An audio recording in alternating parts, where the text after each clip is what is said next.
So what have been your the obstacles that have, kind of stood in the way of the things that you want to achieve as a creative? Um, I think the thing about kind of living a creative life is that there isn't like these kind of clear steps of progression. My path is not going to be the same as somebody else's path. It's not going to be the same as somebody who's kind of did it 10 years before me. And like the way that kind of society and like policies kind of constantly kind of changing, then you have to figure out how do I kind of navigate through that space. So I think for me, it's always been about, first of all, learning about the practicalities of being self-employed, because you've got to Yeah. register being self-employed, Mm. and like how do you kind of manage that job? I think that was the thing when it became a job, because it was, and not that it's not a passion, it's still a passion, but it's still my career, and I've got to do Yeah. practical things, Yeah. and I think there was like a very kind of clear transition from me being a writer, not doing it as a career path, and it was just kind of me on my own enjoying that creative space. And then I won like the Channel 4 playwright scheme, and suddenly the attention was very different. And then I realized actually, oh, this is my job now. Like this is what I do. It's not just about it being a passion. So having to figure out like what are the practical things that you need to learn of yourself. Do the registering bit, because you need to like, I guess kind of in this country, like so, kind of legitimize yourself, So you have to register being self-employed. But on top of that, I was like, well, do you have the skills of being disciplined? How are you structuring like your time? What happens when you do get um deadlines? How what is like your writing process, right? You have to learn these things. And because I was always like so determined that I was going to remain like in this industry, I was like, I've got to figure out how I can also build a comfortable life for myself, because I'm not here for the struggle life. No, the struggle life is not for me. Yeah. Like at all. Yes. That is the way to go. And it's good to admit that and not be like, oh, I want to be starving, a hungry artist, because that's the I way don't. to go. I don't want to starve. I don't want to be cold. I don't want. I want Wi-Fi in my house. I want to Yeah. eat avocados. Yeah. I just don't want it. I don't want the struggle life. Mm. So I have to figure out, like, how do you do that then? How what skills do you need to learn? Networking was one of my biggest things, because being like an introvert, like you hate being out there, and that's why you love writing, because you get to be by yourself.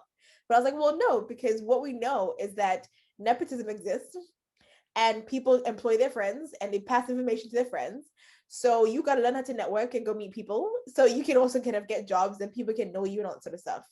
So having to learn about stuff like that. And for the longest time, actually, a lot of like that work of kind of going out and meeting people and kind of getting jobs and kind of building relationships, I did on my own, until I kind of won the competition, the Channel 4 thing, and then my first kind of full-length play was on. And then I finally kind of got an agent. And then the agent came on board, and he was kind of doing all of that kind of the slog bit, going out to get you work and that sort of stuff. But I think what I needed to do, as well as kind of having that agent, was also kind of have a clear vision of where's that I want to go with my writing. So I've always been doing that evolution, poetry to theater to film. So even now it's like, okay, cool, I want to do television too. So then I have to make sure that I'm also making spaces to kind of learn these new mediums that I'm going to go into. And it's constant work, it's learning that, if even if you are feeling sad or frustrated or tired, you still gotta work, because if you don't work, you don't get paid. Do you know what I mean? Like, You don't that's and you just don't get Wi-Fi or you you don't don't get eat. what you don't get your avocados. Like, you don't get these things. So it's been interesting trying to like balance or navigate like that, the creativity, the mental space, the emotional space, the financial space, all the time. It's just doing that. And like my sister, she's a lecturer at the university. Her trajectory is really clear, very, very clear, right? And she's like, I know what I need to do here. And like, I know what money's coming in every month. And she's like, I don't know how you do it. Like, I don't know how you do being freelance. And I was like, well, I also don't know how you now do being in an institution, because now I'm kind of like, I've been doing this now. I've been self-employed now since I was 18, So these are just the skill sets that I have. And what I always kind of tell my students is that, there's this idea of like kind of struggling artist, or like I'm gonna make it tomorrow just like that. I was like, you're not gonna make it tomorrow just like that. You're gonna write a play today, You're probably going to go meet some theaters tomorrow. You're going to be in conversation with them maybe for the next year and a half. Maybe they're going to program it, but who knows what wave of kind of like, interest is going to be in tomorrow that they're going to want to go program, work about bicycles, and that's all they're interested in, So what do you then do with your work? You Yeah. got to navigate the whole like system. Mhm. Absolutely. I love what you talked about process as a writer and as a director. Why is process important to you in terms of not just the product itself, but the process in itself? It's discovery, you know, and it's discovery of like story and discovery of self. And I think we become so product focused in society. So it's like, well, what you get at the end of it? What am I getting out of it? And I think we have to learn so much more about what do you discover of yourself in that time space. And I've had to sort of learn so much more about being in that mind space, because I was also really very kind of product focused for a very, very long time. But the thing is that when you do achieve that product and you don't necessarily kind of get like the sense of like success that you want, then what do you do then? And having to then realize actually you need to change your perspective, because each thing that you kind of discover along the way, that in itself is success. And if you grow within that space, then that in itself is success. Because I remember kind of when the first play went out, and I remember kind of for the longest time, and kind of making that walk towards like the West Yorkshire Playhouse. And like if you kind of like at the top of the hill, you see the theater at the bottom, and you see like the massive poster that they have in the building. And I remember for years thinking like when I get my show on and my poster's there, I would have made it and it's great and I'm successful. The day after that happened, I was like, oh, it's just another day. Like literally just another day. And I was like, oh, okay, cool. Actually, the lessons actually were all of the things I was ignoring during the Mm. whole process. Learning Mm. about writing, learning about character development, meeting, Lucian Samity and like being in rehearsals with him and like seeing how he works as a director, all of that, that was it. That was the success. That process was what you were kind of learning from and gaining. The thing at the end, that was great too, but Mm-hmm. you learn so much more about the other stuff. Exactly. Because the thing at the end is the thing at the end, which is a reward, which is something that you can Yeah. celebrate. But it's the things that are happening before that really shape and really build you up as an artist. Yeah. So your play Nine Lives was staged. If I'm okay, I'm not going to lie. It was staged a long time ago, but it's still Yes. enjoying a staging right now. What was the journey in terms of Yeah. writing it and getting it staged for the first time? Nine Lives. Ooh, that was another thing. So Nine Lives kind of came in between of Boy Boy is Dead. So Boy Boy is Dead wins the Channel 4 Playwright Scheme. I go into residency at the West Yorkshire Playhouse. In the time of kind of developing Boy Boy is Dead, we then did Nine Lives in the middle. And it was like this kind of small kind of commission, which was part of a play, A Pie and a Pint, which is like a scheme from Glasgow or more in Glasgow, a theatre there. And the idea is that it's kind of like these hour-long pieces, and specifically kind of in Glasgow, it happens during lunchtime. So over the lunchtime period, you come in, you watch a play, you get a pie and a pint, and then you go off. So kind of these players kind of took on the same scheme. It was interesting kind of doing Nine Lives kind of post Channel 4 thing, because when suddenly like this shift happened and people were like, hey, what are you doing? Like, can you handle this commission, this commission, this commission? And I was like, whoa, like I don't know this yet. Like I've just been sitting in my room writing. But suddenly they're like expecting you to kind of churn stuff out.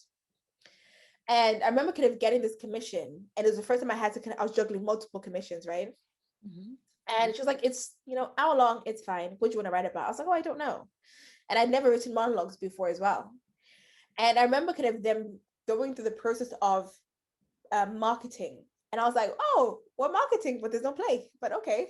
And then suddenly like feeling like the weight of this pressure to have a product. And I was like, I don't have anything, because I'm trying to figure out how do I even exist in this new space of like being in everybody's sightline. And I remember kind of having this panic, and I was like, I don't know what to write about. Um, I think I might want to explore one man show, but I don't know what the story is about.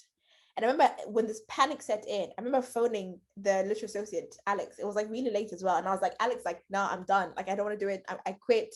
I'm sorry. I just can't make it work. Like, I just don't know. And she's like, what's the problem? I was like, just there's too much expectation. It's just too much. And she's like, you know what? Just focus on story and what do you need to do for story. And she's like, I think at that time I was kind of interested in, I kind of ended up reading loads of kind of articles around immigration and specifically about claiming asylum based on your sexuality or being persecuted for your sexuality. And I knew I wanted to kind of set the story, and I knew there was kind of a drop-in center for refugees and asylum seekers in this neighborhood called Armley in Leeds.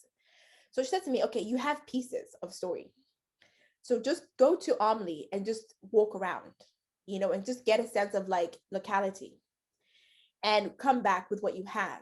And then we'll just start building a story from there. So I did that. I went off. I remember even going with my mother. We walked around kind of Armley. And I think I was able to kind of like let go of all like the external stuff. I don't control marketing. I can't think about the potential audiences later on. Just do story. And figuring out kind of what the layout was of where would my character walk and what would it be like for him to exist in the space in Armley, coming from Zim and having fled from Zim and then arriving in England and the Home Office kind of dispersing him to Armley. So he doesn't know anybody. So you're discovering this place for the first time. And I was like, go and discover it for the first time together. And then gradually kind of doing more research around kind of the different reasons that people kind of claim for asylum and then building all of the characters. Then eventually like this kind of script came out. And at the same time, I was also going into, so the Playhouse was also doing some kind of outreach work in the community. And they were working at the dropping session for refugees and asylum seekers. So I would go with them every Monday and meet refugees and asylum seekers and talk about their experiences. And then I wrote the play, and then I took the play back in with them to show them. We discussed like the characters and say like, well, what is authentic, what isn't authentic, delete this, write this, da, da, da. And they were amazing, absolutely amazing, kind of giving like their time and their experiences to the play. So it was like kind of 2014. They then program it at the Playhouse.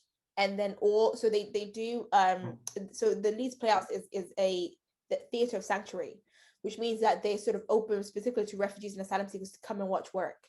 And they kind of support refugees and asylum seekers. So they all came to see the play. And it was wonderful kind of for them to also, having seen like the idea stage and then the final kind of performance phase. And then what we also started doing was utilizing like the shows to also kind of raise funds for people, particularly people who were being deported. So I remember specifically at one time kind of raising funds for a woman who was being deported back to Nigeria, even though she had had experience of kind of FGM. So we're kind of raising money for her. And that's what the piece became about. Like it became more than just about the story. It suddenly had like this kind of massive kind of social kind of political function. And honestly, like the time when I was kind of stressing about it, I couldn't have told you that's what it was going to do. Mm-hmm. So kind of moving forward, Alex Chisholm then leaves the Playhouse, then she kind of sets up a Leeds studio. And then now she was kind of taking on Nine Lives as one of her first productions. And it suddenly was then also kind of went to the House of Parliament, and I think I suddenly realized that actually this play has a bigger function outside of just being another play for me as a writer. And I have to offer it up to community because they can use it so much more for kind of campaigning and advocacy. Mm-hmm. So that's what it's been doing ever since. It toured all of kind of 2016, and then it went quiet. Then it kind of would pop up again, and then I think at the end of like the tour in 2016, we were at the Acola in London, and then we're using it as part of a fundraising gala for LGIG, which is abbreviation for the UK LGIG, lesbian and gay asylum seeker something. My bad, I'm sorry, can't remember. But like they used that for like the fundraising. You had like kind of Ian McKellen coming, and suddenly you're like, oh, okay, so it can do that then. Like theater can do that, in its function. And I was seeing it kind of happen in front of me. And then now I think because of like COVID and the restrictions that were kind of happening because of numbers and limited numbers on stage, a lot of people were then kind of looking for one man and one woman shows. So then Nine Lives was then reprogrammed at the Bridge Theatre in London. So this was last year. And as a result of that, you know, so because everybody's not looking for like these like, you know, one or two man woman shows. It then sort of kind of gaining attention elsewhere. And then now it ended up kind of going on in America. Then I think it's going to go on again like in South Africa over the summer, which is wonderful. You know, if we can continue to do that and kind of still has relevancy, then that's, for me, I'm like, go ahead, enjoy. Yeah, absolutely, and I think it's amazing when a piece of work continues to have a life of its own, a life of being a political and a social tool, not just not just entertainment value, not just as allowing people to see themselves, but more about then advocating for the community in terms of pushing for certain, if it's possible, certain policies to be revised or to be relooked at. And I love this your story about how right at the beginning you when that wasn't part of the plan, like you didn't have that plan, you were just about story and panicking about story and trying to figure it out and then and then getting it together. Yeah. And what has been the worst advice that you've ever received? Worst advice. Recently, somebody said I shouldn't have expectations in life in general. And I was like, I don't understand how that functions. But somebody said to me, oh, just don't have expectations, you know, then you'd be less disappointed. And I was like, I mean, I kind of get the theory, but at the same time, I'm just like, but I also just have high expectations of myself, you know? And also like, if I don't have, I don't, listen, I can't control what people do. That's fine. But I can also expect a certain level of, I was going to say humanity, but it's respect actually, towards me. So I think you have to, in life, there's some level of expectation, you know, and I think you have to think about it like in relation to life and how people move. You know, some people come to your life, you know, with certain tools. Their tools may not necessarily kind of be where your tools are at. So you have to think about yourself in relation to them. So you can't expect like, you know, the mountain for them when they can barely climb one step. You know, just so I don't tell me not to have expectations. I have. Yeah, that is strange advice. I don't know the mechanics of that. I like you're saying, you kind of get the philosophy behind it, but the practicalities of it, if you don't have expectations, so what are you? Yeah. What is the purpose behind every little bit of thing that you're doing? Yeah, because I was thinking, so if I don't have expectations, then I'll probably end up thinking that like crumbs are a loaf of bread, and I was like, nah, that's not the bread. Or the bakery itself. Oh, the bakery. Like, I don't know. Live in different ways, so yeah, definitely. And then the flip side of that, what is the best advice that you've ever received? Learn how to say no. Definitely learn how to say no. Like it's been so important. And I think quite early on when I started, like I was like, every opportunity is great, and like I should say yes to everything. No, that's hard to maintain. Like it's tiring, you know. And I think whether or not it's like in your kind of creative space or kind of in your life, you have to learn how to say no, because learning how to say no is teaching you how to make boundaries. And I think we always kind of need kind of boundaries, you know, whether or not it's within kind of ourselves or kind of what people kind of do or say or for whatever. Just have healthy boundaries. So you got to learn how to say no sometimes. You got to learn how to have like the discernment to say, actually, that thing isn't for me. That person isn't for me. That place isn't for me. So no, I'm not going to partake in that. Absolutely. And I think that's one of the things that I also need to learn, because if you're also operating in a space where opportunities are far and few in between, you tend to have been a kind of like a panic mode where it's like everything that is coming your way, it's like I've got to take this because I don't know when the next opportunity is going to come.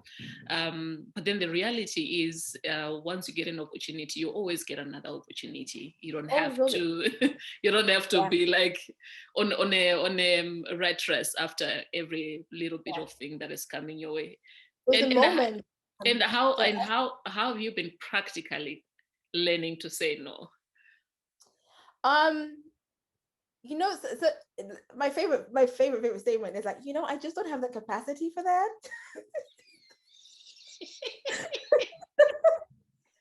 That's my favorite statement.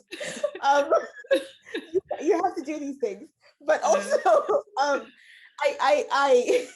I had to think a lot about the reason why are you saying yes, right? And what's driving that reason for you to say yes. And I think I got to a point about 4 years ago where I remember kind of looking at like the slate of work that I had. And there was a lot of projects that I just couldn't justify why I was doing them. And outside of like the kind of the financial aspect, what I hadn't considered was the process to make that work. And the process is really going to be a lot harder than the joys of the financial gain. So I remember kind of having to say to my agent at one point, I was like, we got to clear some of these things. Like, just you have to pull me out of them because I don't know why I have them. And I think I'm finding myself really probably emotionally exhausted and anxious a lot of the time. And the reason was because I was making work I didn't really care about. So I had to kind of clear the slate. And that was really difficult because I was really worried that if I cleared the slate, people wouldn't want to commission me anymore.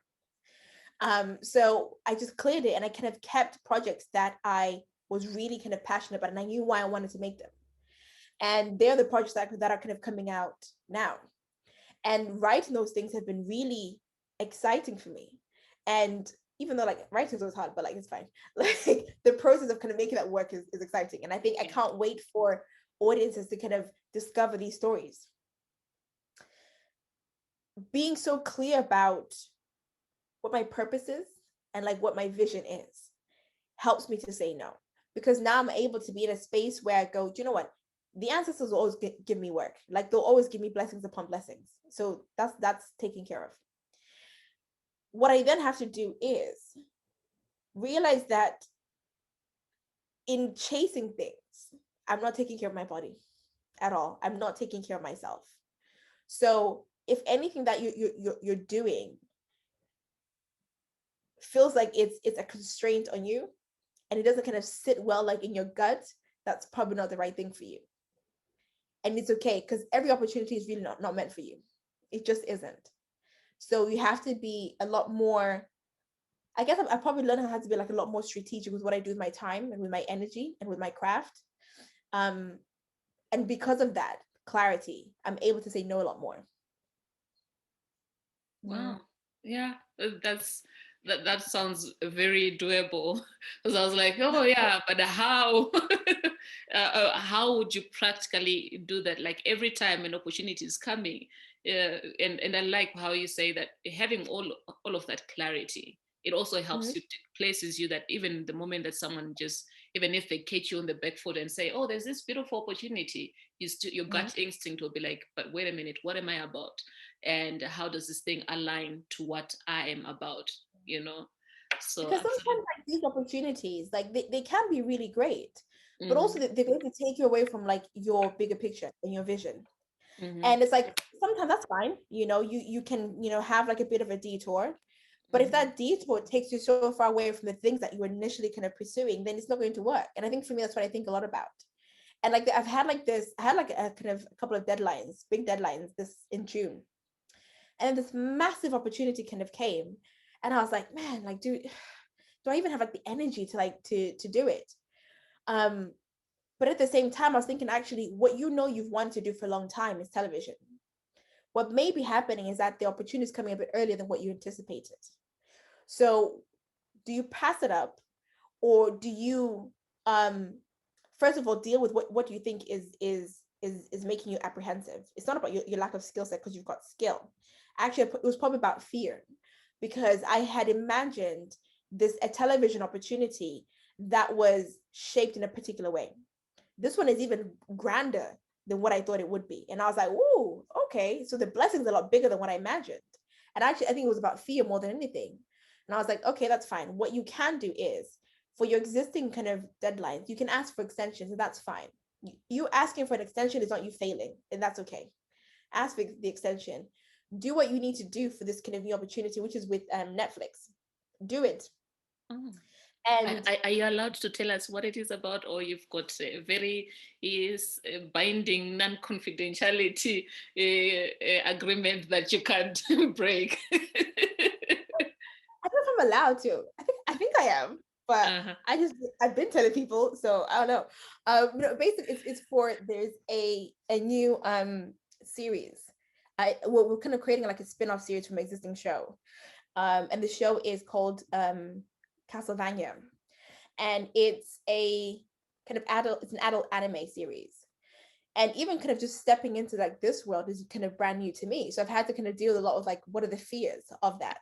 Mm-hmm. But kind of spending the time like in the writers' room has been really, really fun, and like I learned a lot. And actually, once I sort of like pushed past like the fears that I have, I realized actually that I can do story. You're just kind of learning a new form, really. So we've been kind of working on that and kind of working. So what they've done for the spin-off series, we've kind of completed the outlining of the first series. And then like they've kind of already commissioned the second series. So it's just like, you know what, this is a brand new frontier. So you're gonna go with it, and you didn't see this coming last year. So we continue with the blessings. Yeah, blessings upon blessings.